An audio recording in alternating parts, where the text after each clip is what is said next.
Counsel, does your client own a comb? The courtroom went quiet under the blaze of fluorescent overheads and the wide morning skylight above the bench, and Judge George Nolan leaned back in his chair like a man who had never once been corrected. Cassandra Flynn heard the bailiff exhale something that wasn't quite a laugh and wasn't quite not one. Her attorney stiffened beside her. Cassandra didn't. She kept her eyes on Nolan, dark blazer buttoned over a cream-fitted top. Her natural hair exactly as it was, exactly as it would appear on screen, because behind her in the gallery, past the wooden rail and the rows of hard benches bathed in morning light, a small red indicator blinked on a camera that a federal documentary network had legally authorized 18 months ago. Nolan had spent his entire career saying things like that in rooms he believed were sealed. Today, for the first time, he was wrong. Welcome to Frost Folktales. This is where we tell the stories of those who were underestimated, dismissed, and targeted, yet chose courage over silence. If these stories move you, subscribe and be part of a community that refuses to let them fade into the background. The fluorescent tubes overhead in courtroom 14 were the unforgiving kind. No warmth, no flattery, no mercy for anything soft. They had been installed in the late 90s when the building was renovated, and they hummed at a frequency just below conscious hearing, a sound you absorbed without knowing it, like the particular weight of institutional authority.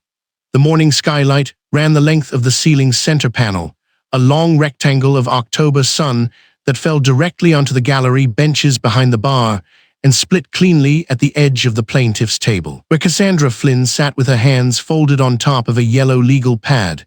She had chosen the blazer deliberately, dark charcoal, structured shoulders, fitted without being stiff. The cream-fitted top beneath it was pressed. Her shoes were low and professional.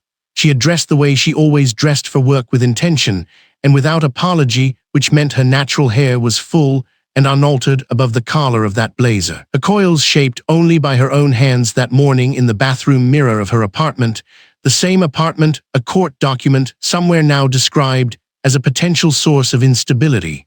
She had known, before walking into this building, that someone in this room would look at her hair before they looked at her file.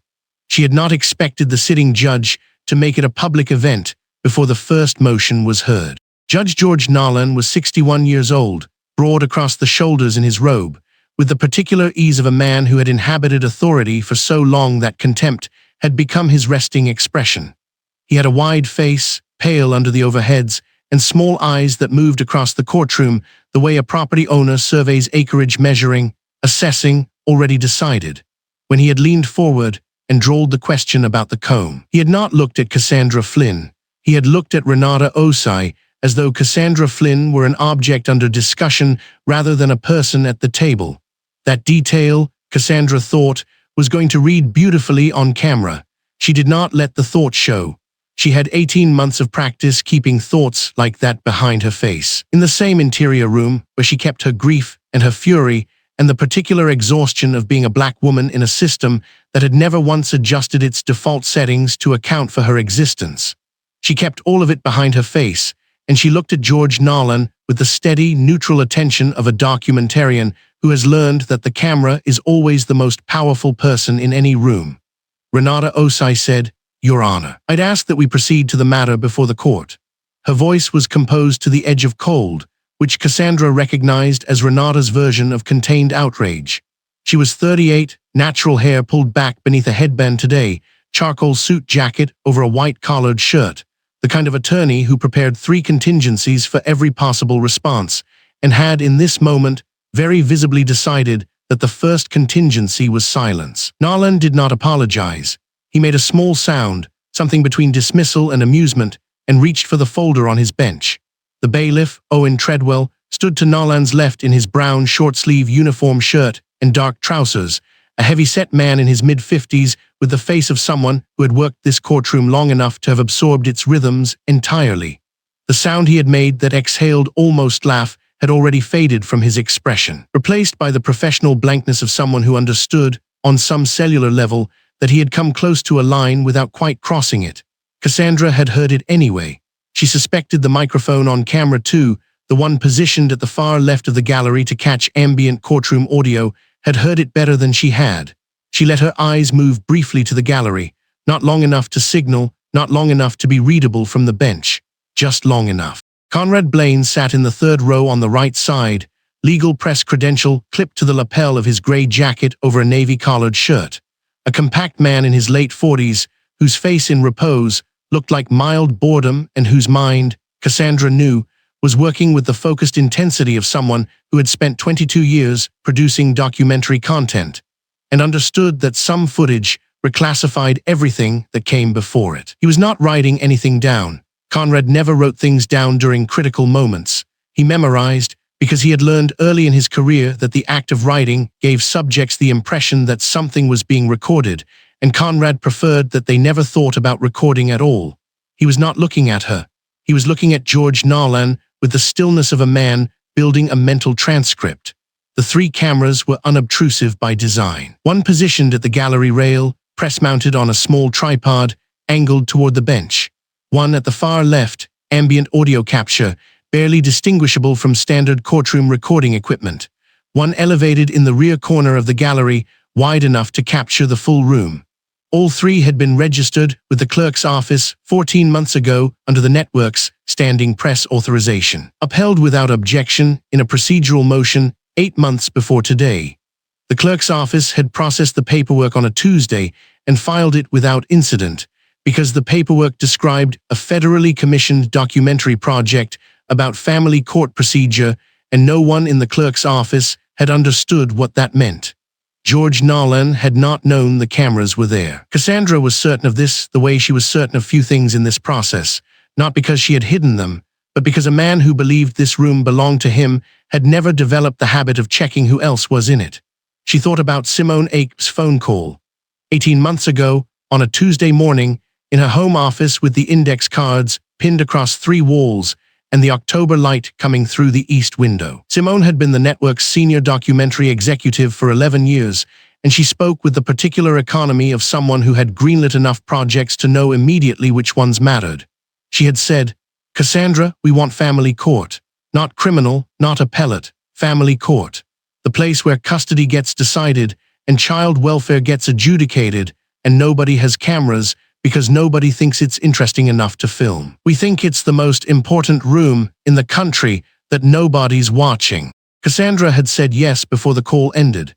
She had said yes because she had thought immediately of her mother in a courtroom 2 states away and 20 years earlier, sitting at a plaintiff's table that looked exactly like this one, in a room exactly this bright, in front of a judge who had also not looked at her before he decided.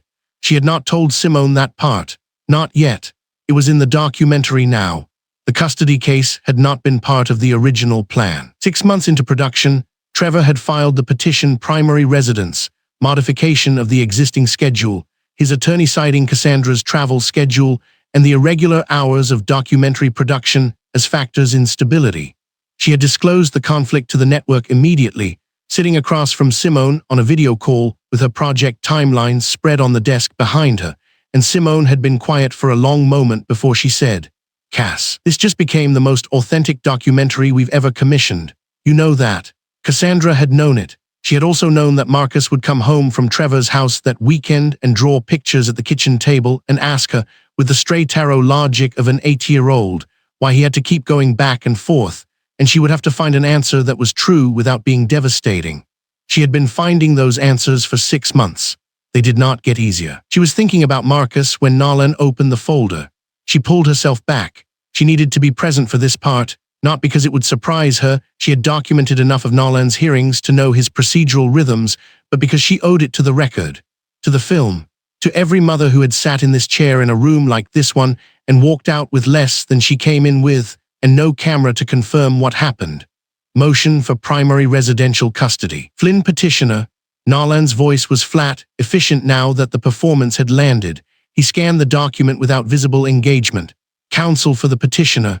Renata rose and made the argument with the precise, documented clarity of an attorney who had prepared for weeks. Stable home environment. Consistent school enrollment. Primary caregiver history documented across 31 months.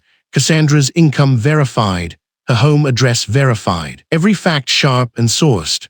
Nolan listened in the way that indicated he was not listening. His eyes moved to the document, then to some point in the middle distance, then back. He asked one question about school district boundaries that Renata answered in 2 sentences. He did not ask any question that indicated he had absorbed the central argument. When he spoke, he did not preface it. Motion denied.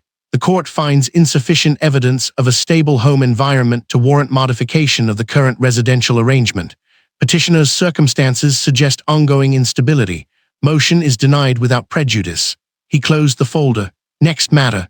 The words landed in the room the way a door closing lands, final, indifferent, complete. Renata was already writing. Cassandra felt the breath move through her body slowly, deliberately, and she kept her hands flat on the legal pad and her eyes on Nolan, and she did not move her face. Instability of the home environment. No elaboration, no cited evidence, no engagement with the 31 months of documented primary caregiving that Renata had just placed on the record. Just the word instability, applied to her address and her income, and 8 minutes earlier her hair, and then the folder closed, and they were done. She thought, I have been in 200 rooms like this one across 18 months of production. I have documentation from 47 judges and 6 courtrooms and 31 families who walked out of hearings like this one and went home without a camera to confirm what happened to them. She thought, today is different. She did not look at Conrad. She did not need to. She could feel, without turning, the stillness of a man in the third row who had just understood that the footage from this morning had reclassified everything they had filmed before it. Behind the gallery rail, in the full white blaze of the overhead fluorescence and the wide morning skylight that fell across the benches without warmth or mercy, the red indicator light on camera 1 continued to blink. Steady, patient, indifferent to the authority of the man at the bench, because authority had nothing to do with it. It was recording. It had been recording for hours. It would record until Conrad chose to stop it, and Conrad, Cassandra knew without looking, was not going to stop it yet. George Nolan gathered his papers and moved to the next matter. The light did not change.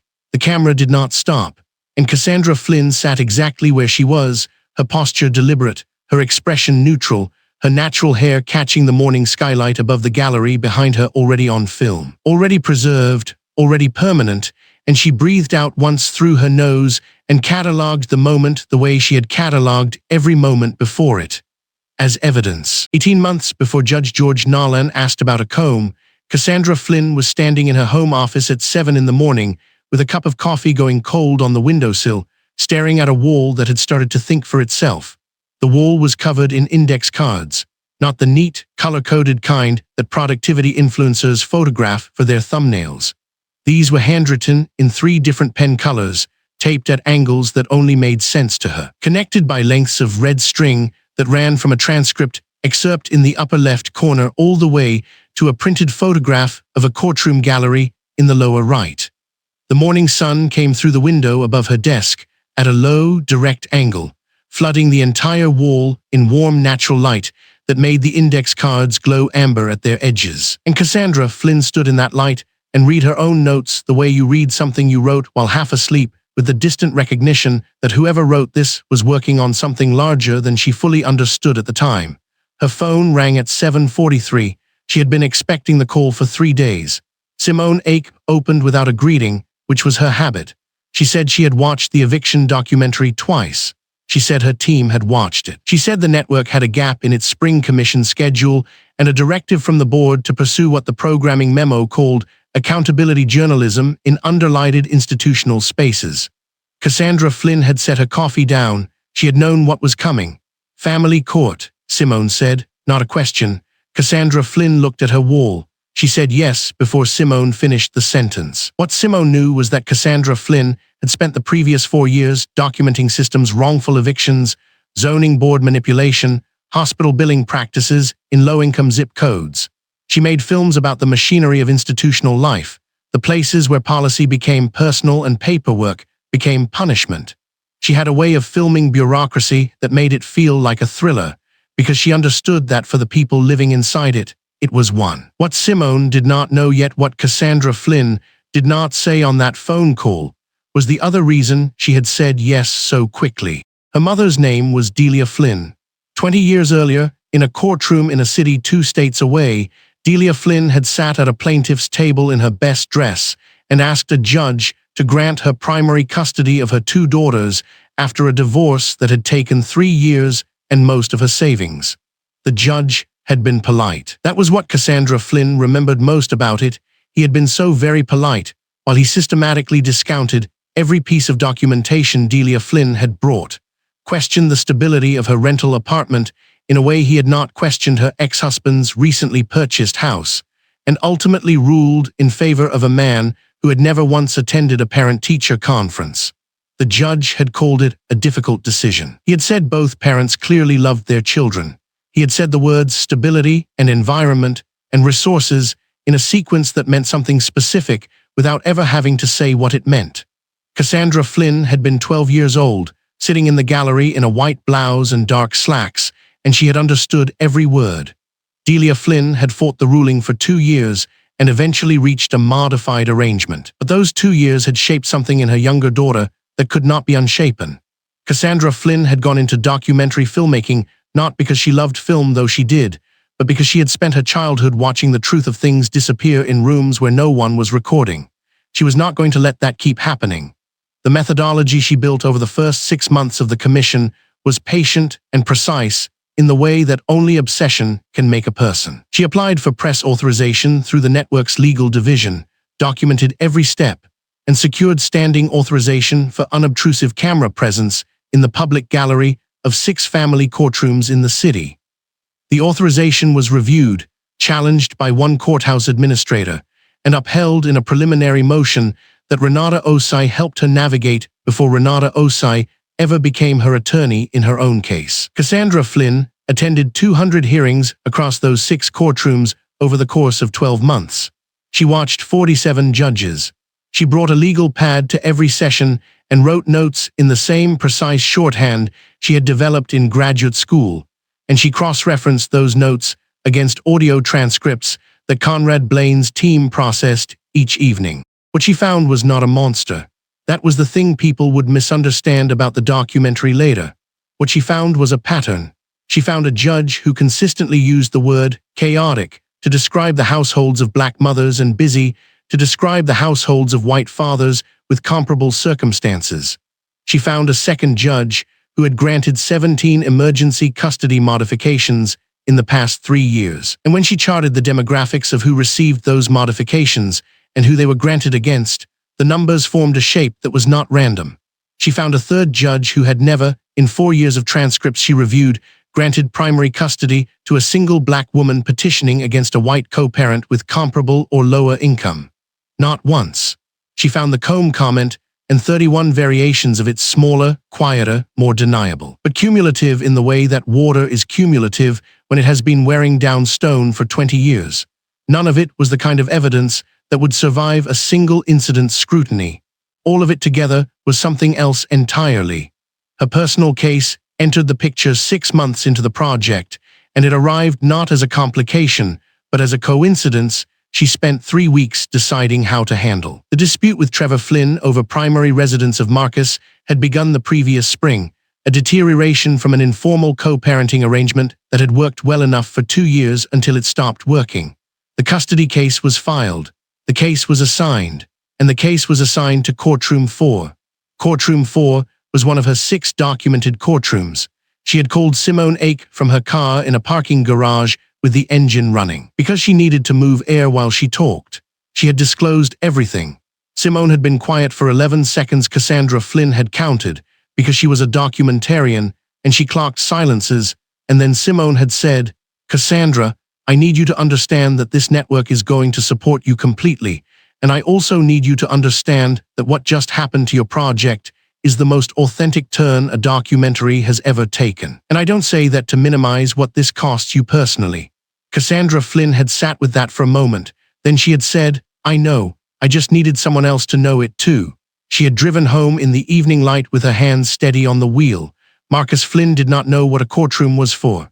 He was 8 years old, and he understood that it was a place his mother went sometimes, a serious place like a principal's office, but bigger, and that it had something to do with why he moved between 2 houses instead of 1. He did not understand more than that, and Cassandra Flynn intended to keep it that way for as long as she could. She had started filming him the way she filmed everything, quietly, without announcement, from the side rather than head-on. She had hours of footage of him at the kitchen table with his crayons, working on drawings with the focused silence of a person who considers what he is doing to be important. He drew animals, mostly big, careful animals with lopsided ears and expressions of mild concern. He drew their apartment building once, the windows each containing a small figure he identified as their neighbors. He drew her once, a portrait she had not known he was making until he slid it across the table and said, "That's you, Mom," in the matter-of-fact tone of someone presenting a document. She had looked at it. He had drawn her hair the biggest, a full dark halo that took up nearly a third of the page, and beneath the figure he had written MOM in letters that were each a different color. She had set the camera down and picked up the drawing and held it the way you hold something you know you will keep forever. He had asked her once, while lying on the kitchen floor with a blue crayon, without looking up, when he was going to stop going back and forth between houses. She had been standing at the counter, and the question had hit her somewhere below the sternum. She had said she was working on it. He had said okay and gone back to his drawing. She had turned back to the counter and pressed her hand flat against the surface and breathed for a moment before she answered anything else. Trevor Flynn was not a bad man. That was the honest thing, the thing Cassandra Flynn had never let herself simplify, even when simplifying it would have been easier. He was pleasant, generous with Marcus, genuinely interested in being a present father, and entirely, structurally unable to see what Cassandra Flynn saw when she walked into a courtroom. It was not unwillingness, exactly. It was more like being slightly colorblind and insisting the traffic light looked fine from where he stood. He had suggested it once over dinner, the four of them at a restaurant, one of those functional co-parenting dinners that took enormous effort to make look effortless, that maybe she was reading into some of what she'd been documenting. He had said it kindly, with the careful tone of someone who thought he was offering perspective. He had said, "Don't you think sometimes people are just having a bad day? Like, it's not always about what you think it's about." Cassandra Flynn had looked at him across the table for a moment and then looked at Marcus, who was arranging sugar packets by color, and she had decided that the conversation was over. Not because she was angry exactly, but because there was no version of that exchange that ended in him understanding something he did not have the context to understand yet. She had said, "Let's get the check." The dinner had not recovered. She had thought about that dinner in the weeks that followed, turning it over the way you turn over something you haven't finished processing. She did not resent Trevor Flynn for it. She had stored it, the way she stored everything, as data, as information about the gap between what she could see and what the people around her could see, and about the cost of living in that gap for 18 months. The evening after the hearing, she sat at her desk in the home office with her laptop open, the wall of index cards behind her, the overhead light humming softly. She had pulled the raw footage file from that morning. Conrad Blaine had sent it to her directly, compressed for the preview, before the full files went to the network. She opened the timestamp she wanted. She watched Judge George Nolan lean forward in his tall-backed chair, his long-sleeved black robe catching no light at all, and she watched his mouth open, and she watched the word form. She watched it 3 times, not because she needed to confirm what she'd heard. She had heard it perfectly the first time, standing 6 feet away with 18 months of identical moments already catalogued in her body. She watched it 3 times because she was a filmmaker, and a filmmaker watches the thing until she understands what it is. On the 3rd watch, she understood. She had entered this project with a film about a system. She had spent 18 months building a wall of evidence, attending 200 hearings, documenting the quiet machinery of bias in rooms where no one thought anyone was watching. She had done all of it before she ever sat at a plaintiff's table herself. She had not known, when she started, that the system would eventually look directly at her. She had not planned for that, but she had been ready for it. She had been ready for it since she was 12 years old in a white blouse in a gallery seat, watching a polite man dismantle her mother's case with perfect, unprovable courtesy. She closed the laptop. She looked at the wall of index cards in the overhead light of her office, the red string running between them, 18 months of rooms, just like that one documented in neat shorthand. Her film had an ending now. She reached for her phone to call Conrad Blaine. The courthouse parking lot held the kind of midday sun that left no shadows, only white light pressing flat against every surface, the hoods of cars, the pale concrete, the chrome strip along the edge of Conrad Blaine's phone as he held it out between them like an offering. Cassandra Flynn and Renata Osai had not yet reached the car. They were still 20 feet from it, still carrying the weight of the courtroom in their posture, when they heard Conrad's voice cutting across the open air. "Hold on, Simone. They're here. I'm putting you on speaker." He was standing between a gray sedan and a white SUV, his press badge still clipped to the lapel of his navy blazer, one hand flat on the roof of the sedan as though bracing for something. He was compact and quick-eyed, and he had the particular stillness of a man who had already run the numbers and liked what he found. Cassandra stopped walking. So did Renata. Conrad pressed play. The audio came out of the small phone speaker and expanded into the open air of the parking lot, and what it did to all three of them was something none of them had expected, even though they had all just been in that room, had all just lived through it, had all just carried it out through the double doors and down the corridor and into the elevator and through the lobby and out into this merciless light. Hearing it again, out here. Surrounded by ordinary Tuesday afternoon sounds, a car door closing somewhere, a pigeon moving along a curb made it land differently, made it land harder. Judge George Nolan's voice came through the speaker, unhurried, almost performative in its ease. "Counsel, does your client own a comb?" Renata Osai made a sound that was not quite a word. She pressed her lips together immediately after.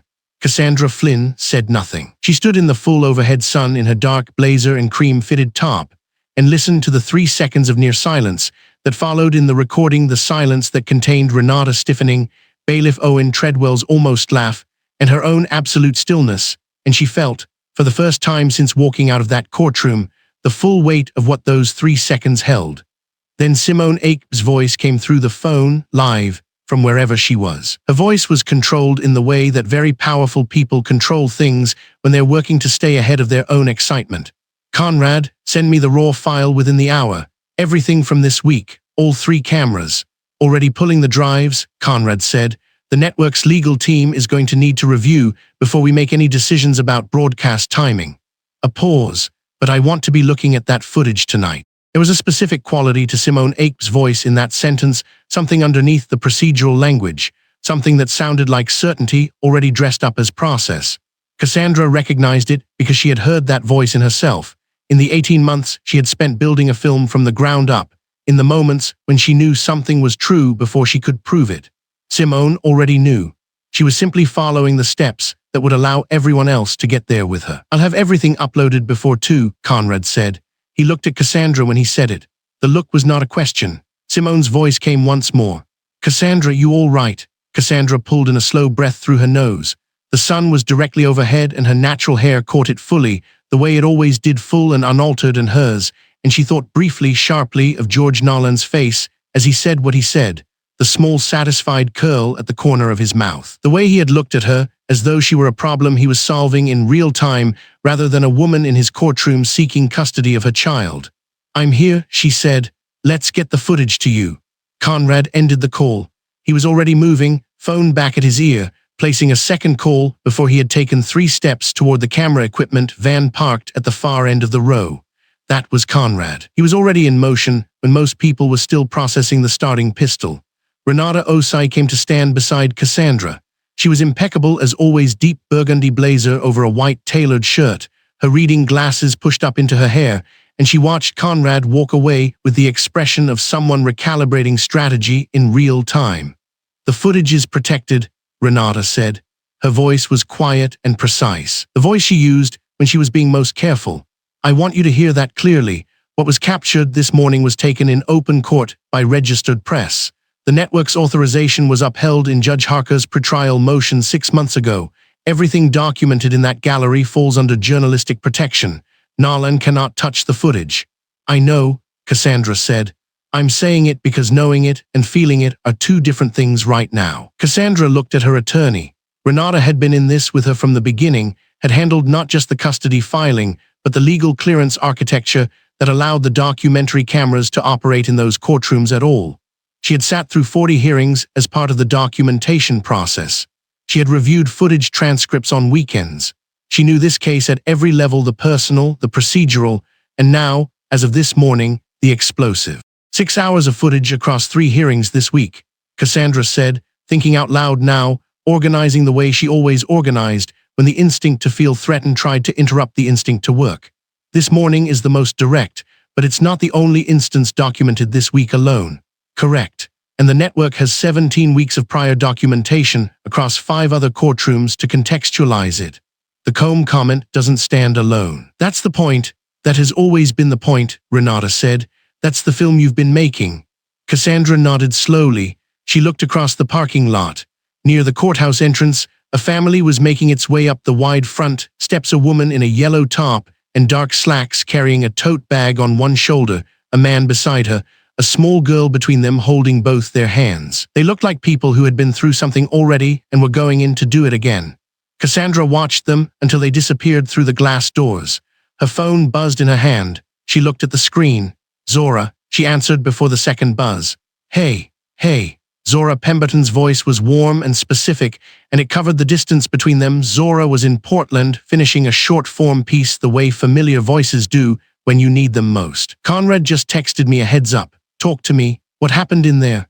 Cassandra walked a few steps away from Renata, not for secrecy, but for the particular privacy of a conversation that required her full face. She turned toward the far end of the parking lot and spoke into the phone with her back to the courthouse. She told Zora everything: the motion, the denial, the exact words George Nolan had used, the comb, the neighborhood, the income characterization. All of it on official court record. She told her about the cameras blinking in the gallery behind him while he performed his contempt. She told her about the phone call with Simone. She told her what was happening right now, Conrad moving the files, the network's legal team about to receive 6 hours of evidentiary footage that included the clearest single example of courtroom bias Cassandra had captured in 18 months of documentation. When she finished, there was silence on Zora's end, not a processing pause, a deliberate one, the kind Zora used when she was thinking something she wasn't sure she wanted to say. "Cass," Zora said. She said it carefully, the way you place something fragile on a surface you're not certain about. "He's going to come after you through the case." The sentence landed in Cassandra's chest and stayed there. "He's a judge with 22 years of institutional relationships," Zora continued, her voice steady and reluctant, the voice of someone delivering a truth because love requires it and not because it is easy. "The moment that footage starts moving through the network's pipeline, he's going to know.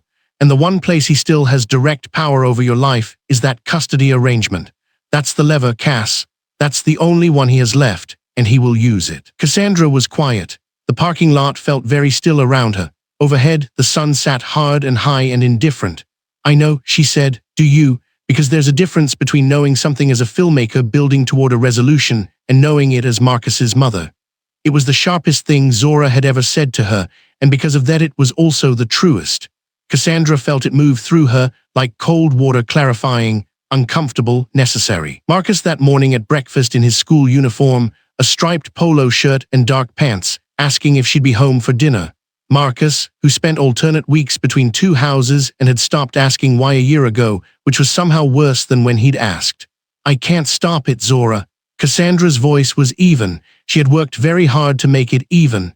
The cameras were in that room. They were legally there. "I can't unknow what I know, and I can't unfilm what's been filmed.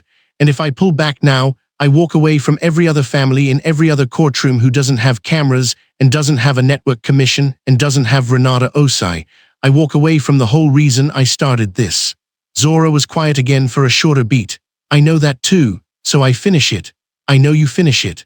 Another pause, gentler this time. "I just needed you to go in with both eyes open about what finishing it is going to cost." Cassandra didn't answer that directly. She turned back around and looked toward the camera van, where Conrad was moving between the rear doors with the focused efficiency of someone transferring the most important cargo of his professional life. Renata stood near the sedan, reading something on her phone. Her other hand pressed flat against her collarbone, a gesture Cassandra had learned meant her attorney was reading something she didn't like. "How soon can you get here?" Cassandra asked Zora. 3 days. Come when you can." She ended the call and stood for a moment in the full weight of the midday sun, her phone warm in her hand, the parking lot around her ordinary and oblivious. Somewhere behind those courthouse glass doors, the filing with the denial of her custody motion was already being stamped and entered into the system. Somewhere in a server rack in a network facility, raw footage was about to arrive that would permanently alter the trajectory of a 22-year career and reopen a question about what justice was supposed to look like in a family courtroom when no one was watching. She walked to the sedan and opened the passenger door and sat down. Through the windshield, the courthouse steps sat in full light. The family she had watched go up was gone now, absorbed into the building, into whatever hearing or filing or waiting room was theirs today. Other people moved along the steps in ones and twos, each of them carrying something into that building that the building did not know how to hold gently. Conrad Blaine appeared at the driver's side window, knocked twice, and held up his phone so she could see the screen. The upload bar was moving, 62% complete. His expression carried the tight, forward-leaning energy of a man who understood that the next 48 hours would define the project, the film, and probably several other things that neither of them could fully see yet. Cassandra looked at the upload bar. She looked at the courthouse. She looked at the family on the steps. She did not look away from any of it. She had started something 18 months ago in a sunlit office surrounded by index cards and transcripts, and she had kept starting it every morning through 200 hearings and 6 courtrooms and 47 judges and 1 custody filing that had turned her from documentarian to subject. She had never been able to stop. Not really. The footage existed. The record existed. George Nolan's voice existed, preserved in perfect audio clarity, asking a question he had asked with absolute confidence that no one would hold him accountable for it. He had been wrong about that. Conrad's phone showed 91%, then 97%, then complete. He looked at her through the glass with an expression that was almost gentle, which was unusual for Conrad, who was almost never gentle, and she understood that he was giving her a second to mark it. The last second before everything changed direction permanently. She nodded once. He got in the car, and they drove out of the parking lot into the full light of noon, and Cassandra Flynn did not look back. The motion landed at 4:47 on a Friday afternoon. Cassandra Flynn had just pulled a pot of pasta off the stove when her phone rang. She recognized Renata Osai's number, set the pot down on the trivet, and made herself breathe before she answered. Outside her kitchen window, the afternoon sun was still high and angled, throwing long rectangles of amber light across the countertop, across the bowl of fruit Marcus had half emptied at lunch, across the stack of legal folders Cassandra Flynn had learned to keep within arm's reach at all times. The light looked generous. The light was lying. They filed an emergency motion to seal, Renata Osai said. Her voice was tight, not cracked, not panicked, but tight the way a cable goes tight when real weight is placed on it. Nolan's clerk filed at 4:32. Judge Philip Mercer signed the temporary restraining order at 4:45, 13 minutes. Cass. 13 minutes from filing to signature. Cassandra Flynn said nothing for a moment. She looked at the steam rising from the pasta pot. Mercer, she said, he and Nolan have sat on the same courthouse for 11 years. They have lunch together on Thursdays. The motion cites judicial privilege and courtroom decorum statutes, both of which are going to fall apart under the First Amendment the moment Gerald Fitch gets them in front of a real appellate review. That's not the point. The point is the TRO is active right now tonight, and the network cannot air anything while it stands. When does it expire if they don't renew it? Monday morning, which gives them the weekend to run it up before a higher bench and makes the broadcast window very, very tight. Renata Osai paused. I'm calling Fitch right now. He's already been briefed, but I needed you to hear this from me first. Cassandra Flynn thanked her and hung up, stood in the kitchen under the overhead light with both hands flat on the counter, and let herself feel, for exactly 30 seconds, the full weight of what Judge George Nolan had just done. Not the motion itself, not the legal mechanism. The arithmetic of it, 13 minutes from his clerk's filing to a colleague's signature, the efficient, practiced use of a system she had spent 18 months documenting, now turned with precision at her. Then she heard Marcus in the hallway, padding toward the kitchen in his socks, asking if dinner was ready. She put her hands in motion. She drained the pasta. She served 2 bowls. She sat across from her 8-year-old son at the kitchen table in the flat white overhead light, and she asked him what he learned today, and she listened to him tell her about photosynthesis and a disagreement on the playground, and a book his teacher had read aloud that made the whole class go quiet, and she was entirely present. Because presence was the one thing no TRO could reach. She read him to sleep at 9. She kissed his forehead. She sat at her desk and opened her laptop at 9:15 and did not close it until 2 in the morning. She read every case she could find on journalistic protection in open court documentation.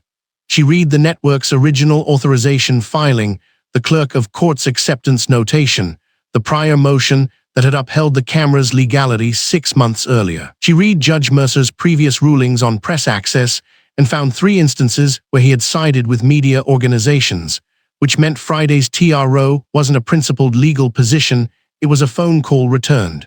She wrote down the cases that mattered and put a star next to the one she knew Gerald Fitch would use first. At 2 a.m., the apartment was quiet, and the overhead light above her desk turned the room flat and awake. Cassandra Flynn had a cup of cold coffee at her elbow and a yellow legal pad covered in her own handwriting and the particular exhaustion of someone who cannot afford to stop. She was afraid. She recognized the fear clearly, the way she recognized a shot composition by its properties, its angles, what it was trying to do. This fear was designed. It was not the ordinary fear of uncertainty or consequence. It was the fear that comes when a system decides to demonstrate its own weight, when it reminds you how many favors it has stored, how many names it knows, how fast a signature can move when the right people want it to.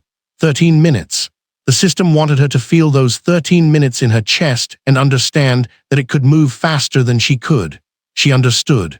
She wrote down another case citation and kept reading. George Nolan's house was 40 minutes northwest of the city, in a subdivision where the lots were wide and the streetlights were spaced far apart, and the only sound at night was the occasional car moving slowly through ordered streets.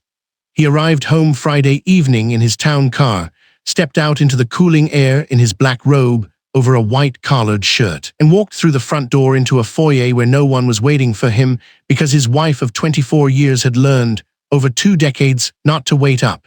He loosened his tie in the kitchen of a house that was large and clean and very still. He poured 2 fingers of scotch and stood at the window that looked out over the back lawn, where the last of the daylight was draining out of the sky. He was not afraid. He was methodical, which had always served him better than fear or its absence. His phone rang at 8:15. A judicial colleague, a man named Harlan from the Northern District, a voice he had known for 15 years.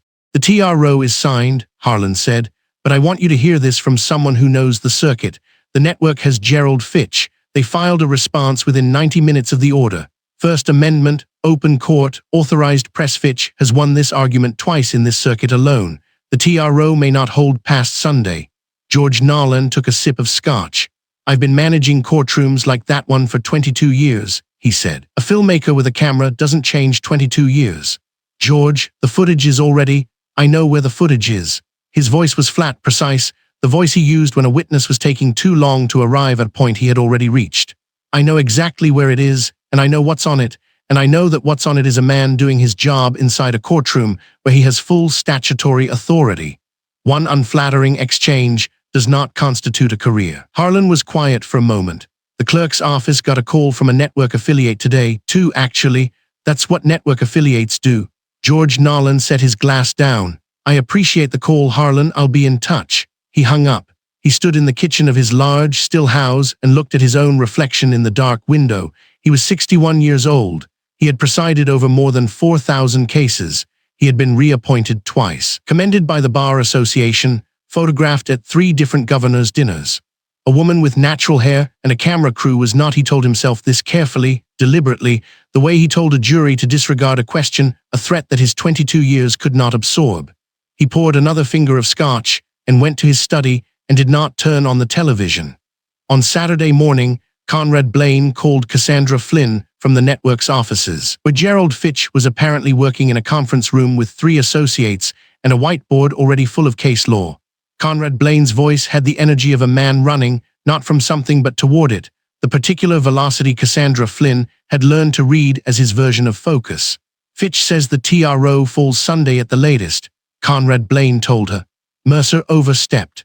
The authorization was on record with the clerk's office before the first hearing. The cameras were disclosed. The footage qualifies as protected press documentation under 3 separate federal precedents. Fitch is filing the response this afternoon. And if Mercer holds it past Sunday, then Fitch goes above Mercer. He's already drafted the appeal. A pause. "How are you doing?" Cassandra Flynn was sitting at her desk, with the morning light coming through the window, sharp and horizontal, turning the side of her face bright. Marcus was in the other room watching Saturday cartoons. She could hear the low sound of animated voices, something cheerful and completely unaware. "I'm doing what I need to do," she said. She was on the phone with Zora Pemberton for an hour that afternoon, walking laps around her apartment in the slanted weekend light, in a gray pullover top and dark track pants, talking through every angle the way the 2 of them had talked through every difficult project they had ever worked on together. Zora Pemberton was 3 time zones away, but her voice carried the particular steadiness, of someone who had decided to be the person in the room who does not flinch. He used the court system as a weapon, Zora Pemberton said. That's what this is. He filed a motion the way another man would throw a punch. He needs you scared and slow and spending this weekend paralyzed. I know, Cassandra Flynn said. Are you paralyzed? I'm reading case law at 2 in the morning. That's not paralyzed, Zora Pemberton said. That's Cassandra Flynn. The call from Trevor Flynn came at 7:15 Saturday evening. Cassandra Flynn was in the kitchen under the overhead light, overhead fluorescent steady and bright, cutting vegetables for dinner while Marcus sat at the table behind her doing homework. She looked at Trevor Flynn's name on her screen and felt something shift in her stomach, a specific, targeted dread that had nothing to do with the TRO and everything to do with what Zora Pemberton had said 48 hours ago in a courthouse parking lot. He's going to come after you through the case. She stepped into the hallway and answered. Trevor Flynn's voice was careful in the way it got when he was managing something he didn't fully understand. My attorney called me today, he said. He received paperwork from Nolan's clerk's office. I want to be honest with you, Cass, I'm not sure what this is, but apparently there's language suggesting the court may consider revisiting the custody arrangement based on they used the phrase media circus surrounding the petitioner. The hallway was quiet. The overhead light made everything precise. Cassandra Flynn felt the fear move through her in one clean wave, from the base of her throat to the soles of her feet, and she recognized it for what it was: not panic, not collapse, but the full-body acknowledgement of what was being attempted. George Nolan was using her son. He was reaching through the procedural machinery of the family court system and placing his hand on Marcus, and the communication was clear and cold. You can have your documentary or you can have your child. And if you don't understand that those two things are now in tension, I have just taught you. From the kitchen, she heard Marcus ask a question about fractions. She heard his pencil on paper. She thought about the drawings. She thought about a portrait in crayon, a woman with big full hair, the word MOM in a child's uneven letters. He thought about the footage in the network servers, 6 hours of it, 3 hearings, a mosaic of systemic contempt. And she thought about the 200 hearings she had sat in before this one and the 47 judges she had documented, and the 31 other families who looked like hers who had stood where she stood without cameras, positioned in the public gallery, without Conrad Blaine on the phone, without Gerald Fitch in a conference room with a whiteboard. She thought about her mother, 20 years ago, 2 states away, in a courtroom exactly like George Nolan's.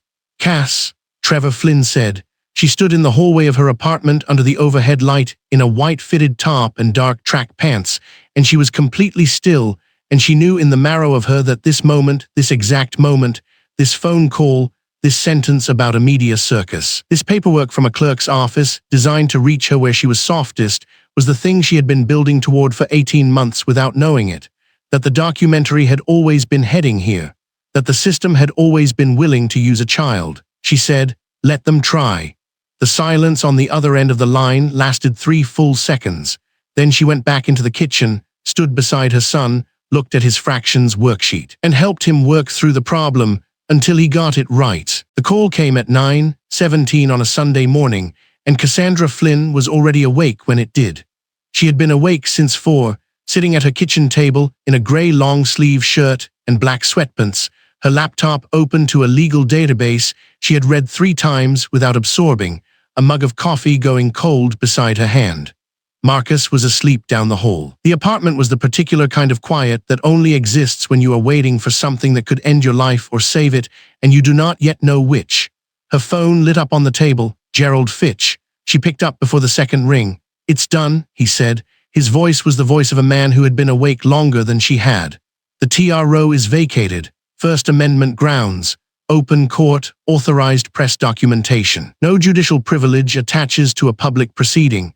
Judge Nolan's clerk filed a response at 8 this morning, and the duty judge dismissed it in 40 minutes. A pause. "Cassandra, they have nothing left to throw at the footage."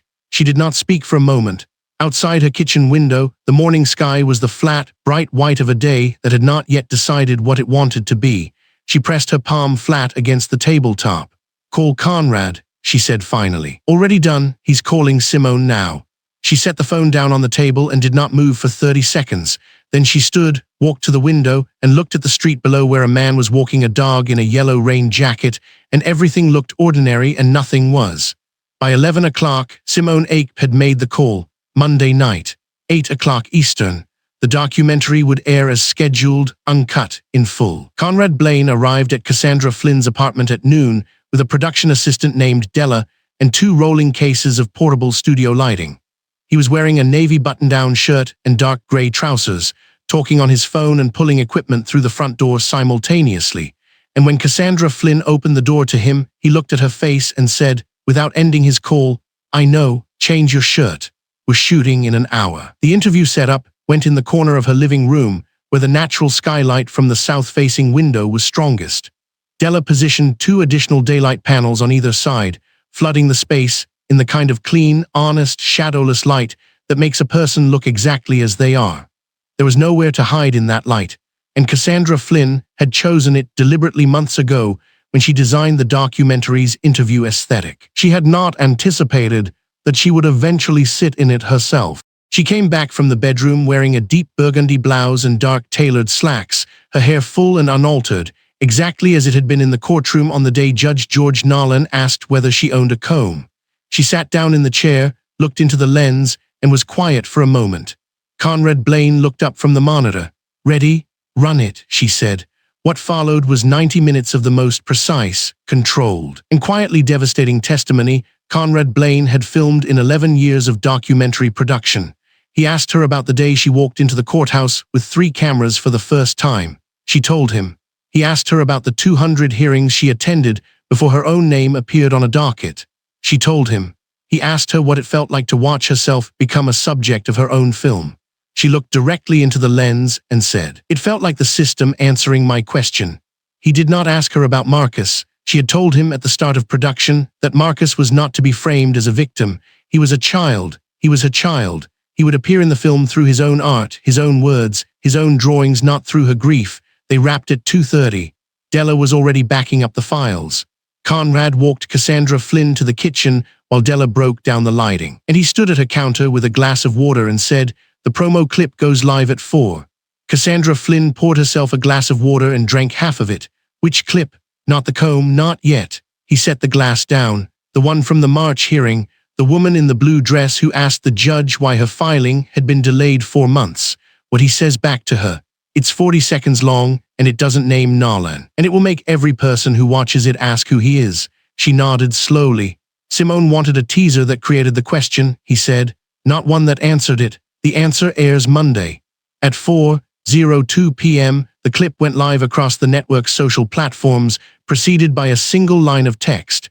"Some courtrooms have cameras now.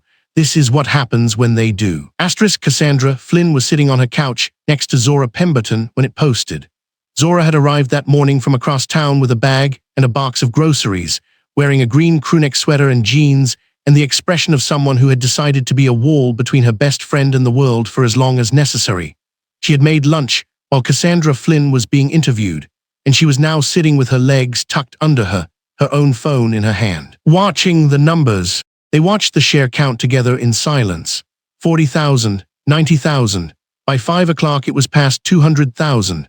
By the time Marcus padded out of his room at 5:30 in his socks, his hair pressed to one side from sleep, asking if there was anything to eat, the clip had been shared 340,000 times, and 2 civil rights organizations had posted statements before the network had made a single press call. Cassandra Flynn put her phone face down on the coffee table and made her son a sandwich.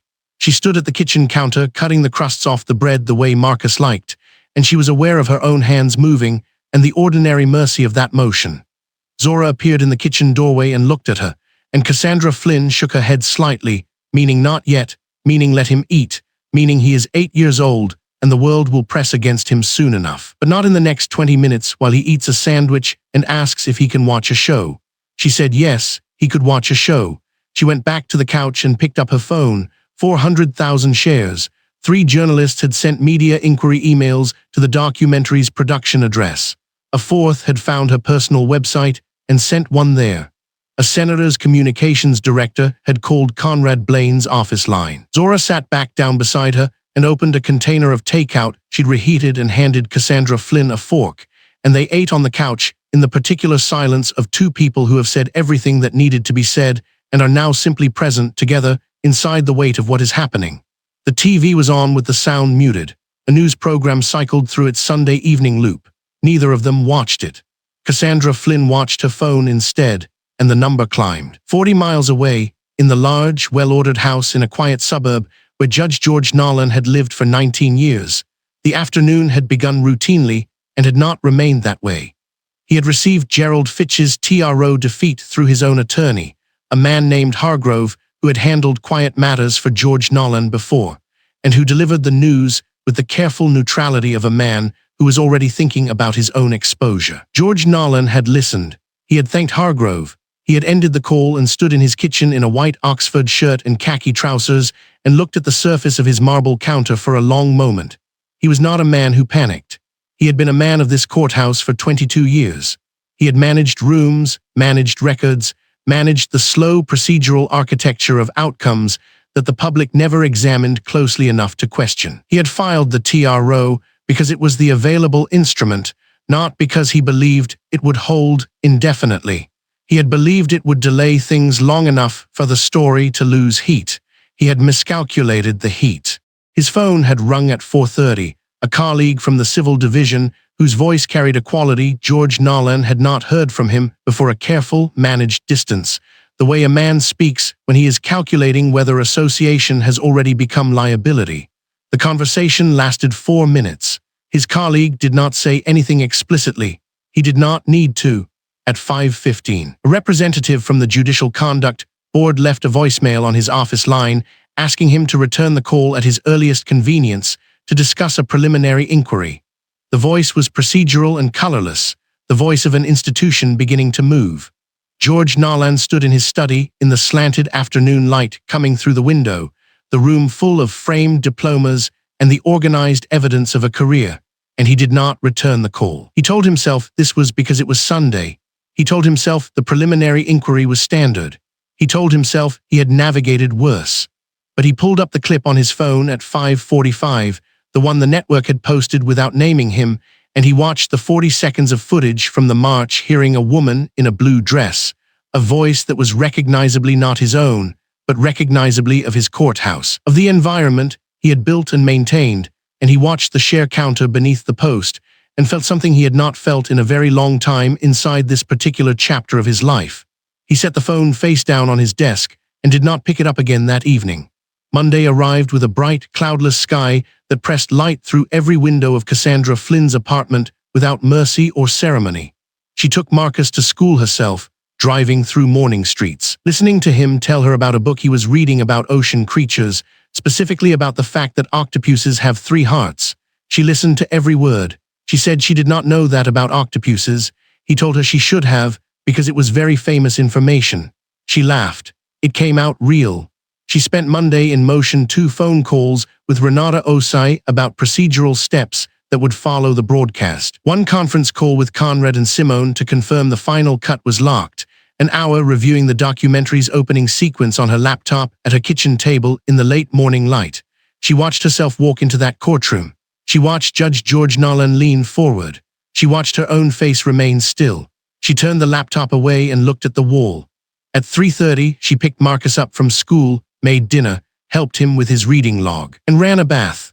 By 7:45, he was in his pajamas, a blue top, and gray bottoms with small stars on them, and he had asked 3 times when the show was starting, and Cassandra Flynn had told him it was a grown-up show and he could sit with her and watch the beginning, and then he needed to go to sleep. He accepted this as a reasonable agreement. Zora arrived at 7 with takeout containers and sat on the left end of the couch. Cassandra Flynn sat in the middle in a rust-colored long-sleeve top and dark jeans, and Marcus leaned against her right side with his bare feet up on the cushion. At 7:58 p.m., the screen cut from a commercial to a fade to black. A title card appeared. 4 words, white text, plain font, no music yet. Asterisk unheard, inside family court. Asterisk Cassandra Flynn's name appeared beneath it as director, and then her own voice came out of the television, recorded 18 months ago in an empty courtroom before anyone was inside it, saying, asterisk, there are places in this country where bias doesn't have to hide. It just has to wear a robe. Asterisk Marcus tilted his head up and looked at her. Mom, that's you. Yeah, she said, that's me. She pressed her lips together and kept her eyes on the screen and did not look away. The title card appeared at 8:00 8:00 p.m. exactly. White text on black. Asterisk rooms like this, a documentary. Asterisk then the courtroom. Overhead fluorescent panels washing everything in that particular institutional brightness. Cassandra Flynn had learned to read the way other people read, whether who sat up straighter under it, who slouched, who forgot the cameras were there. The wide skylight above the gallery throwing natural light down over the rows of wooden benches, over the press badges, over the 3 unobtrusive camera housings that Judge George Nolan had never once looked at directly across 18 months of hearings. Cassandra Flynn was sitting on her couch, in the rust-colored top and dark jeans she had worn for this on purpose, her feet tucked beneath her, Marcus sound asleep in his room down the hall. Zora Pemberton sat beside her, with a throw blanket pulled over her knees and her phone face down on the cushion beside her, which was how Cassandra Flynn knew Zora understood the weight of the next 90 minutes. You did not watch a thing like this with your phone face up. You did not treat it like any other night. The documentary opened not with the comb comment. That was the choice Cassandra Flynn had fought for in the editing room, the choice Conrad Blaine had agreed with immediately, and Simone Ape had taken 24 hours to approve. You do not lead with the most damning thing. You build toward it. You make the audience understand the architecture before you show them where the wall has been rotting all along. So the documentary opened with a mother named Denise Holloway, filmed 2 years before the Nolan hearing. Sitting in a corridor outside courtroom 7 in a yellow blouse and dark slacks, her daughter on her lap, explaining to Cassandra Flynn's off-screen voice that the judge had told her she seemed, and Denise Holloway paused here, pressing her lips together asterisk agitated. Asterisk she had been asking about her daughter's school placement. She had been asking calmly. The judge had used the word asterisk agitated asterisk and moved on. Zora Pemberton exhaled slowly through her nose watching this. You built the scaffolding first, she said quietly, not to anyone in particular. Cassandra Flynn said nothing. She watched herself watching the building. In the network's monitoring room on the 14th floor, Conrad Blaine stood in a dark windowed room full of screens in a gray button-down shirt and dark trousers, his legal press badge still clipped to his chest out of habit. Watching the viewership counter in the lower right corner of the primary monitor, the number had been climbing since the opening minute. By the 12-minute mark, the documentary had won 4 million concurrent viewers. By 20 minutes, the counter had crossed 2 million, and the room had gotten very quiet in the way rooms get quiet when everyone present understands they are inside something that will be referenced later. Conrad Blaine had made 14 documentaries.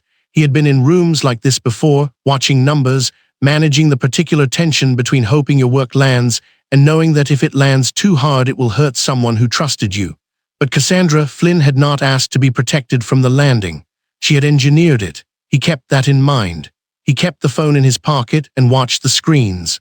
3 floors up. In a glass-walled office, where the overhead fluorescent panels and the wide building skylights made everything look like a deposition, Simone Ape sat behind a long desk in a structured burgundy blazer over a white dress shirt, her reading glasses on, a tablet in front of her showing a live social media analytics feed. Her assistant knocked at the 18-minute mark and slid a viewership update through the door without speaking. Simone Ape looked at the number, set the paper down, and looked at her phone. She did not make any calls yet. There was a particular discipline in knowing when to let a thing move under its own gravity. She had greenlit this project because she had seen Cassandra Flynn's wrongful eviction documentary and understood that Cassandra Flynn was one of those filmmakers who did not flinch from the room she was standing in. Now, watching the numbers climb with the steadiness of something structural rather than viral, not a spike. A sustained ascent. Simone Ape allowed herself the quiet, private acknowledgement that she had been right.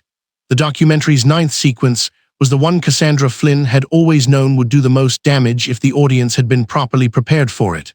41 minutes in. The courtroom footage from that Monday morning, the hearing Cassandra Flynn had attended not as an observer, but as a petitioner, sitting at the plaintiff's table in her dark blazer and cream-fitted top. Her natural hair full and unaltered, everything about her composed and deliberate. The camera caught it with the flatness of documentation. Judge George Nolan leaning forward in his elevated seat, long black robe, the fluorescent courtroom light making no allowances for anyone, his voice unhurried and almost amused. Asterisk counsel, does your client own a comb? Asterisk the camera on the gallery's right side caught Renata Osai's shoulders tighten. The camera on the left side caught Bailiff Owen Treadwell's face in the half-second before he controlled it, a quick collapse of the upper lip, a sound that was not quite a laugh, but carried every gram of one. The center camera stayed on Cassandra Flynn. She did not flinch. Her eyes moved to Judge George Nolan with the patience of a woman who had been cataloging moments like this for 18 months. And what the camera caught in her face was not anger and not pain, but something the audience had been prepared to read correctly by 41 minutes of context, recognition. She had been waiting for him to say it out loud. Zora Pemberton made a sound beside Cassandra Flynn on the couch. Not a word, just a sound from somewhere low in her chest, the kind that comes when something you already knew becomes something you have witnessed. Cassandra Flynn watched herself on the screen. She did not look away. The documentary held on that courtroom for 6 minutes, letting Nolan's subsequent language about asterisk instability of the home environment asterisk land without editorial commentary, letting the dismissive speed of the denial speak for the architecture underneath it. Then it cut, and the next sequence was courtroom 4, a different judge, a different mother, a different year, the same fluorescent light overhead, the same quality of casual, unhurried contempt. By the time the documentary reached its 47th case, the mosaic was complete. 31 families, 6 courtrooms, 9 other clips, subtler than the comb comment but cumulative and undeniable. Each one recontextualized by everything before it. The comb comment had not been an aberration. The documentary made that argument without stating it once. It made the audience make the argument themselves, which was the only way the argument would hold. Judge George Nolan was sitting in the study of his house in the quiet suburb when the 9th sequence aired. His jacket was off, draped over the back of the leather chair, his shirt a pale blue with the top button loosened. He had told himself he would not watch it. He had watched it from the opening title card. He watched Cassandra Flynn's face in the courtroom when he said it, and something in the stillness of her expression, the absence of surprise, told him a thing he had not understood before. She had expected it. She had expected him specifically. He had not been unlucky. He had been documented. His phone buzzed on the desk. He did not look at it. At 9:43 p.m. While the documentary was still airing on the East Coast, and the viewership counter in Conrad Blaine's monitoring room had crossed 4 million, an email arrived in Judge George Nolan's inbox. The subject line read, asterisk formal notice of investigation, Judicial Conduct Board case, reference 2024 JCB 0471. Asterisk the sender was an administrative address he recognized. He had seen it before on correspondence that concerned other judges. He had never expected to see his own name in the addressee line. He read the first paragraph. He set his phone face down on the desk. He looked at the wall across from him, where a framed photograph of his investiture ceremony hung in the overhead light of the study, the moment 22 years ago when the robe had been placed on his shoulders and the room had applauded. He looked at it for a long time. Then he looked back at the phone, face down on the desk, and left it there. Trevor Flynn watched the documentary alone in his house.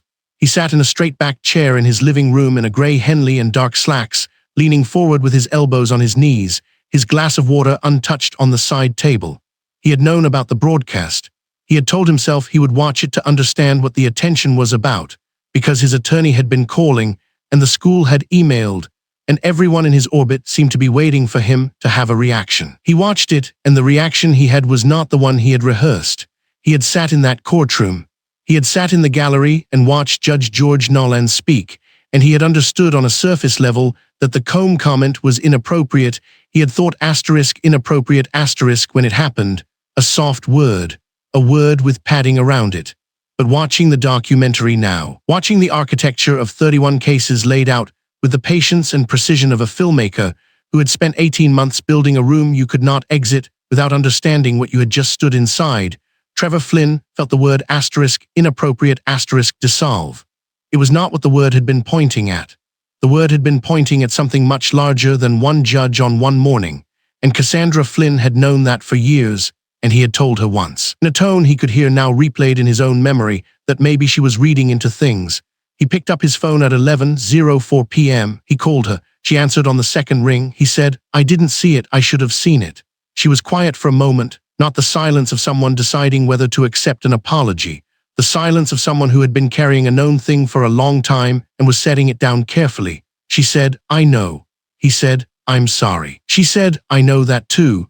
They did not speak long after that. There was not much more to say that night, and both of them understood that the conversation they were beginning would take longer than a phone call to finish. But he had said it, and she had heard it, and she stayed on the line for another 30 seconds without speaking, and then they said goodnight. The broadcast ended at 9:38 p.m. By midnight, the Combe comment clip had been viewed 11 million times across platforms. By 2 a.m., 3 editorial boards had published pieces online. A sitting senator had posted a statement calling for a federal review of family court oversight structures. Judge George Nolan's attorney had issued a written response describing the footage as selectively edited and deeply misleading. Which had the particular effect that denials have when the record is already public, they make people go look at the record. Simone Ake made the call at 7:30 the following morning. The unedited 6-hour master file would be released to the public by noon. Every second of footage from every hearing. Nothing cut, nothing arranged. Let it be what it was. Conrad Blaine took the call from his hotel room, already dressed in a white shirt and dark pants, already working. He said, "That's the right move." He said it the way he said most things, fast, without drama, already thinking 3 moves ahead. He hung up and started making calls. Cassandra Flynn did not see the master file release notification until Marcus was dressed and fed and walked to the school bus. She stood on the front step in the morning light in a navy long-sleeve shirt and dark jeans and watched the bus disappear around the corner. Then she took her phone out and read Simone Ake's message and looked up at the sky above the houses on her street, the particular shade of morning blue that had no category name, that just was, and breathed in slowly. She had started this film in rooms like this. She had built it 1 session, 1 transcript, 1 quiet humiliation at a time, and she had finished it, and it was out in the world now, moving under its own weight, and there was nothing left to hold on to. She went inside. She made coffee. She sat at her desk under the morning light and opened her laptop, and she began to write. The interview requests came in clusters. Cassandra Flynn watched them stack in her inbox on the 3rd morning after the broadcast, the way she had once watched storm clouds build over a shoreline, recognizable in their formation, inevitable in their arrival, and completely indifferent to whether she was ready. She sat at her kitchen table in a pale yellow long-sleeved top and dark gray sweatpants, the overhead light above her running full and bright in the early morning. Her coffee going cold beside a legal envelope she had not opened yet. She knew what was in it. Renata Osai had called the night before to tell her it was coming. Another motion. Another procedural instrument. George Nolan's attorney was a man named Philip Court, who had spent 30 years learning how to make paper move in ways that cost people time and money they did not have, and he was very good at his job. She set her phone face down and opened the envelope. It was a formal objection to the recusal motion Renata had filed, citing procedural grounds and attaching 40 pages of case precedent that Cassandra Flynn would need to read and understand before their call at noon. She turned to page 1. The overhead light held. Outside the kitchen window, the morning was clear and still, and she could hear Marcus in his room, the particular quiet of a child who is awake but hasn't yet decided to announce it. 3 days after the most-watched legal documentary in streaming history had aired her face and her story and her hair and her son's drawings to 11 million people, Cassandra Flynn was reading footnotes in a counter-motion filed by a man who had never once sat in a courtroom on the wrong side of a decision he didn't deserve. The letter from Marcus's school counselor was underneath the legal envelope. She had put it there because she had not been ready to look at it directly when it arrived, the way you slide a bill beneath a stack of mail when your account balance is already something you are managing with breath and discipline. She pulled it out now. The counselor's name was Ms. Vivienne Park, and the letter was kind in the way that school letters from competent professionals are kind, careful in its language, precise in its concern. Marcus had been approached by 3 other students in the cafeteria who had shown him a clip on a tablet. The clip was the Combe comment. He had watched it. He had not said anything to the other students. He had finished his lunch and gone to his next class and not told anyone. Ms. Park had only found out because his teacher had noticed he was quieter than usual during afternoon reading, and she had checked in with him, and he had said, in the particular way of an 8-year-old trying to be adult about something that has unsettled him, that he was fine, but had a question about something he saw. Cassandra Flynn set the letter on the table and pressed her hand flat against it. she heard Marcus's door open. He came into the kitchen in a green long-sleeved shirt and blue pajama bottoms with small yellow stars on them, his hair still pressed from sleep on one side, and he went directly to the refrigerator because he was 8, and the refrigerator was the first thing that mattered in any morning. He got out the orange juice and poured it with the focused, deliberate care he always used for the orange juice, because he had spilled it twice and considered himself to have a reputation to manage. Cassandra Flynn watched him and felt something in her chest that had no clean name, not grief, not pride, not fear, but the particular compound emotion of a person who loves someone completely and cannot protect them from everything. "Come sit with me," she said. He brought his orange juice and sat across from her. His eyes found the legal envelope and the school letter on the table with the unconscious radar of a child who has been living inside an adult situation and has learned to read surfaces for information. "Ms. Park called you," he said, "not a question. She wrote me a letter," Cassandra Flynn said. "She told me what happened in the cafeteria." Marcus looked at his orange juice. "I didn't want to make a big deal." "I know." She kept her voice even. She had learned 18 months ago, in rooms full of pain that was not hers, that the most important thing you could give someone in a hard moment was a voice that stayed level, because a level voice meant the ground was still solid.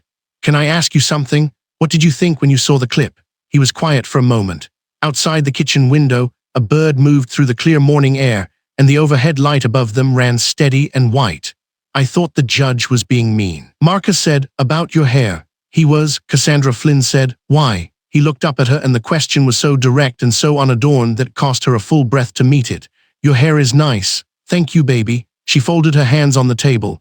"Can I explain something to you? It might be a little complicated, but I think you're old enough to hear it as straight as I can say it." He nodded. He held his orange juice with both hands. She thought about how she had framed this for camera, for interview, for the documentary itself, the systemic language, the judicial conduct framework, the careful architecture of argument. And she set all of that down, the way you set down your professional equipment before you walk into your own house, and she spoke to her son. "Some people," she said, "have decided, without thinking much about it, that certain people matter less, and they've made rules and systems and habits that carry that idea forward even when they don't say it out loud."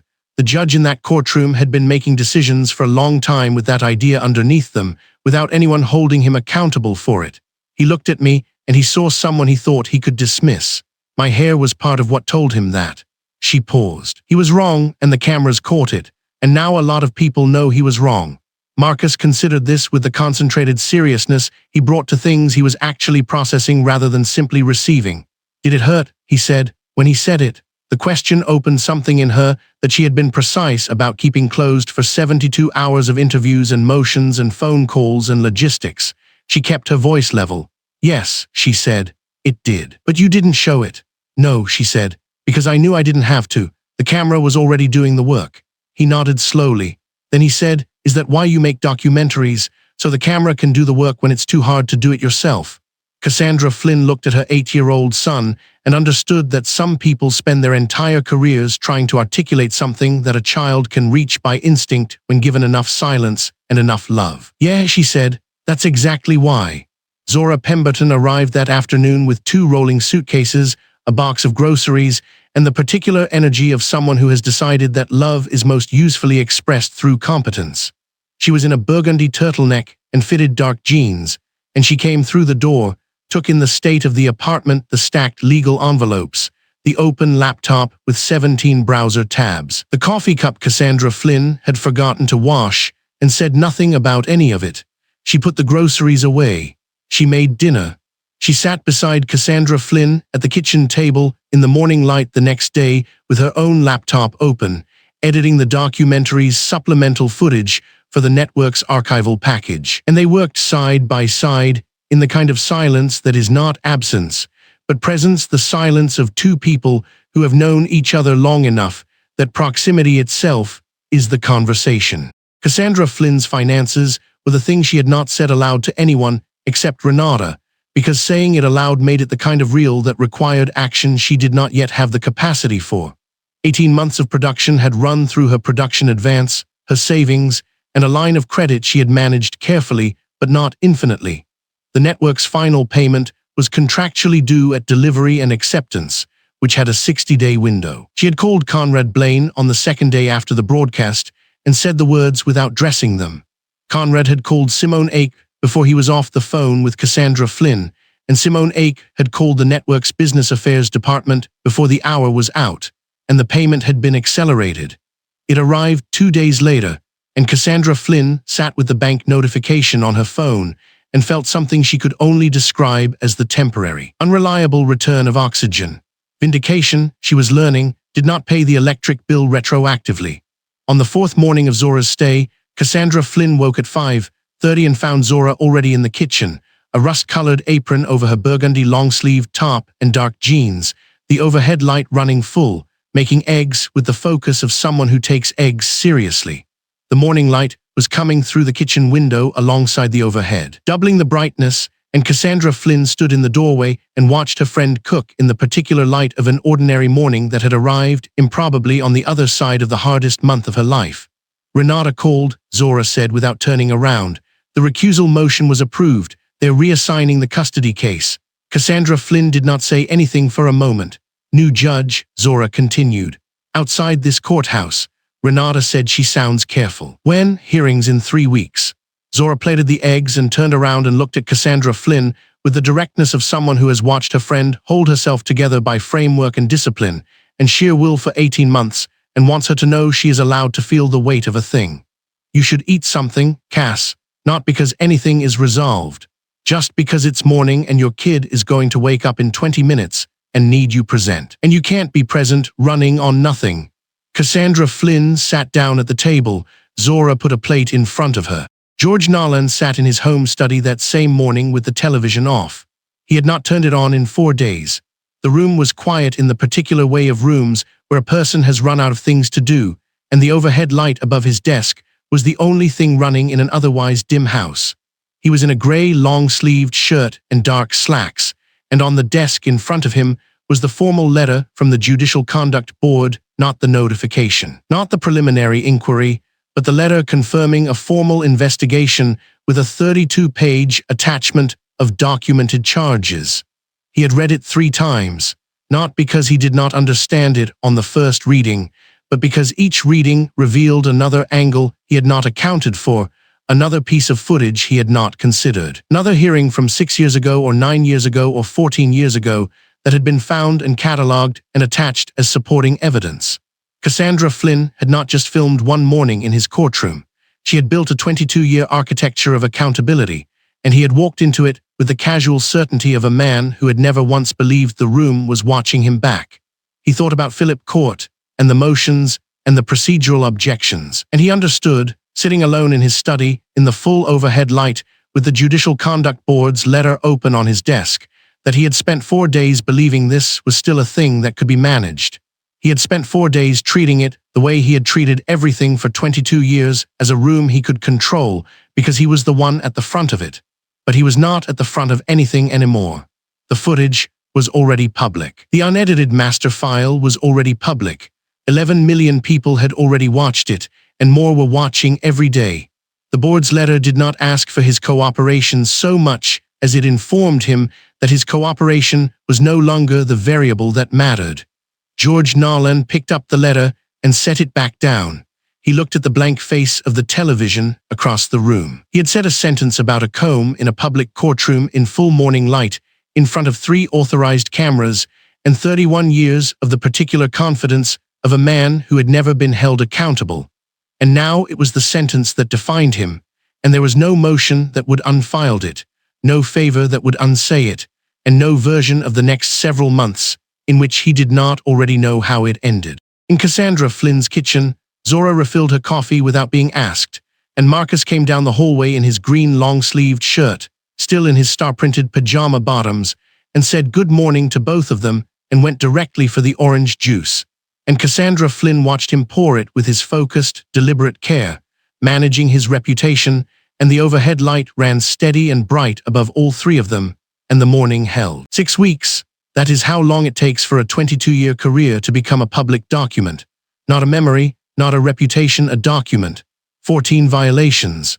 14 entries in the formal record of the Judicial Conduct Board, typed in the clean, unfeeling language of institutional accounting, filed under case reference numbers that will outlast every justification George Nolan ever offered for the way he ran his courtroom. His resignation letter had arrived 9 days earlier. Cassandra Flynn had read it once, standing at her kitchen counter in a cream-fitted blouse and dark trousers, morning light coming through the window over the sink. The letter cited personal health considerations. That was the phrase, personal health considerations.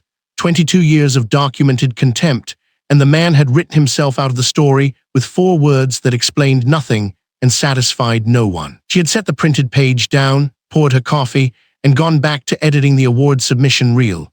The story was not his to end. The Judicial Conduct Board's formal chamber sits on the 4th floor of the Meridian Civic Center, a building with wide institutional hallways and ceilings that pull natural skylight down through a long overhead panel running the full length of the room. Fluorescent strips line the perimeter above the gallery seating. The effect. On the morning Judge Adees Worthington reads the board's findings into the public record is a room of unambiguous light, no shadow to retreat into, no dim corner where a thing can be deniable. Cassandra Flynn notices this the moment she walks in, and she thinks, without amusement, that someone designed this room to make evasion uncomfortable. She sits beside Renata Osai in the 3rd row. Renata Osai wears a navy blazer over a white button-down. Her posture the same composed vertical it was in George Nolan's courtroom 6 weeks ago. Cassandra Flynn wears a dark green blazer over a fitted ivory top, her natural hair full and unaltered, the same as it has always been. She carries no notebook. She has no camera crew today. This is not footage. This is presence. Judge Adees Worthington enters the chamber at precisely 9 o'clock. She is deliberate in every movement, a woman who understands that the record is made in real time, and revision is not available to anyone in this room. She sits at the center of the board's elevated table, adjusts the microphone, opens the bound findings document, and begins to read. The language is formal and exact. 14 violations. Cassandra Flynn listens to each one named aloud: bias in procedural conduct, disparagement of protected characteristics, failure of impartiality, courtroom decorum violations, and she does not count them as victories. She counts them as the distance between what happened and what should have. Each violation is a measure of damage. The fact that it is now documented does not undo the morning it was done in a room full of people who said nothing. When Judge Worthington reads the Flynn hearing into the record as Exhibit 1, the room is quiet in the particular way that courtrooms go quiet when something true is being said in a place that has authority over truth. Renata Osai does not move. Cassandra Flynn exhales through her nose slow, controlled, and keeps her eyes on Judge Worthington's face. She does not speak. She does not need to. The document speaks. The footage speaks. 18 months of rooms like this one speak, stacked and numbered and permanent in a way that George Nolan's phone calls and motions and sympathetic colleagues could not touch. She does not cry here. That is not what this room is for. The custody hearing is 7 days later, in a different building, a different courtroom. A judge named Elaine Park, who wears her judicial robe with the kind of quiet authority that has nothing to prove. Morning light fills the room through a wide skylight overhead. The fluorescent overheads are steady and even. Cassandra Flynn and Renata Osai sit at the plaintiff's table, and the courtroom is smaller than Nolan's, and the air feels different, not safer, exactly, but honest in a way the other room never was. Judge Park reads from her prepared decision in a measured voice. She cites the original motion. She cites the recusal. She cites the documentation submitted by Renata Osai's office across 18 months, the network's archived footage accepted as contextual evidence, and the Conduct Board's public findings.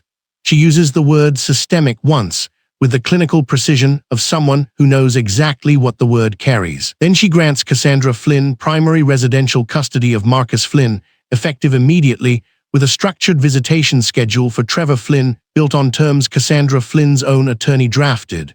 Renata Osai squeezes Cassandra Flynn's hand under the table. Cassandra Flynn does not cry until she is outside. The courthouse steps face east. The morning light is full and direct, the sky wide and cloudless. And when Cassandra Flynn pushes through the front doors, the sun comes at her all at once like it has been waiting. She walks 3 steps down, stops, and her phone is already ringing. It is Marcus. She answers it and he says, before she can speak, that he knew she would win because she always finishes what she starts. His voice is 8 years old and certain and completely unafraid, the voice of a child who trusts that his mother keeps her word. She sits down on the courthouse steps in the morning light and lets herself cry. The documentary wins the National Documentary Journalism Award 4 months later. In her acceptance remarks, Cassandra Flynn says she went into the courtroom with a film about a system, and the system made itself the film. On her office wall, in the full morning light, Marcus Flynn's drawing hangs in a simple frame, a crayon woman with big, full hair, and the word MOM written underneath in a child's careful hand. It is the first thing she sees when she sits down to work. It is the last loop the story opened, and the only one that needed no caption. The record is complete. You just heard a story that history tried to overlook. If it stayed with you, take a second to stand with it. Subscribe, share, and help us keep telling the stories that deserve light, not silence.